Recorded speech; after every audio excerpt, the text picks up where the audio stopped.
वामन ढाबा ते भोईदापाडा या रस्त्याच्या कामाला अखेर सुरुवात.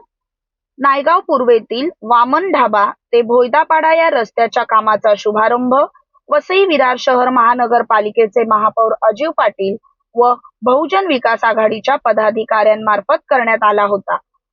या रस्त्याच्या कामाच्या उद्घाटनाला काही दिवस उलटल्यानंतर आज अखेर या रस्त्याच्या कामाची सुरुवात झाली आहे.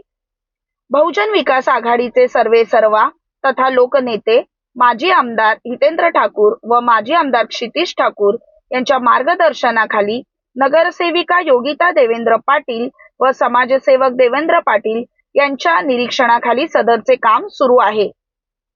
नायगाव पूर्वेतील हा रखडलेला, खराब अवस्थेतील आणि नागरिकांसाठी त्रासदायक ठरणारा बहुचर्चित रस्त्याचे काम योग्यरित्या व्हावे व रस्त्याच्या कामाचा योग्य दर्जा असावा याकरिता नगरसेविका योगिता देवेंद्र पाटील व समाजसेवक देवेंद्र पाटील यांच्या मार्फत पाहणी करण्यात आली.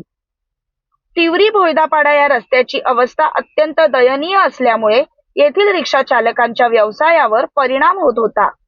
तसेच सर्वसामान्य नागरिक, व्यावसायिक यांना व अत्यावश्यक सेवांना देखील या रस्त्याचा मोठा फटका बसत होता. दरम्यान खराब रस्त्यामुळे वाहनांची दुरुस्ती खर्चात वाढ झाली असल्याच्या प्रतिक्रिया देखील ऐकू येत होत्या. अखेर या सर्व समस्यांना पूर्णविराम मिळाला असून नागरिक व व्यावसायिक यांना दिलासा मिळाला आहे. यामुळे परिसरातील नागरिकांनी नगरसेविका योगिता देवेंद्र पाटील यांचे आभार मानले आहेत.